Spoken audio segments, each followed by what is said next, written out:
Hello friends, అందరికీ నమస్కారం. బంగారం తీసుకోవాలనుకుంటున్న వారికి గుడ్ న్యూస్. ఇప్పటి వరకు బంగారం ధరలు రికార్డు స్థాయిలో పెరుగుతూ పోతున్న సంగతి అందరికీ తెలిసిందే. అయితే అంతర్జాతీయ మార్కెట్లో బంగారం ధరలు $0.45 తగ్గడం వల్ల బంగారం ధరలు ఒక్కసారిగా దిగొచ్చాయి. బంగారం తీసుకోవాలనుకుంటున్న ప్రతి ఒక్కరికి ఇదొక గుడ్ న్యూస్ అని చెప్పుకోవచ్చు. అయితే నిన్నటికి ఈ రోజుటికి బంగారు ధర ఎంత తగ్గింది, అదేవిధంగా వెండి ధర ఎంత తగ్గింది అనే అన్ని విషయాలకు సంబంధించిన కంప్లీట్ ఇన్ఫర్మేషన్ని ఈ వీడియోలో తెలుసుకుందాం. అదేవిధంగా మీరు గవర్నమెంట్ నుంచి వచ్చే పథకాలకు సంబంధించి కానివ్వండి, బ్యాంకుల నుంచి వచ్చే ఇన్ఫర్మేషన్ కానివ్వండి, ఇంకా ఏదైనా సరే గవర్నమెంట్ స్కీమ్స్కి సంబంధించి ఎప్పటికప్పుడు వచ్చే వివరాలన్నీ తెలుసుకుంటూ ఉండడానికి వెంటనే ఈ వీడియో కిందనే ఉన్న రెడ్ కలర్ సబ్స్క్రైబ్ బటన్ మీద క్లిక్ చేసి మన ఛానల్ని సబ్స్క్రైబ్ చేసుకొని ఫాలో అవుతూ ఉండండి. అదేవిధంగా ఈ వీడియోని ఖచ్చితంగా లైక్ చేయండి ఫ్రెండ్స్.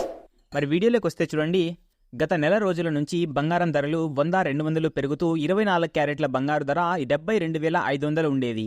అయితే మనకు ఈరోజు బంగారం ధర వచ్చేసి 24 క్యారెట్ల బంగారు $200 తగ్గింది. మీరు బంగారం తీసుకోవాలనుకుంటున్నా తీసుకోవచ్చు, లేదా మీరు డిజిటల్ గోల్డ్లో ఇన్వెస్ట్ చేయాలనుకుంటున్నా సరే ఇన్వెస్ట్ చేయొచ్చు. మీకు 1,00,000 వరకు బంగారం ధర చేరే అవకాశాలు అయితే కనిపిస్తున్నాయి. ఇప్పుడు తగ్గినప్పటికీ తర్వాత పెరిగే అవకాశాలు అయితే ఉన్నాయి.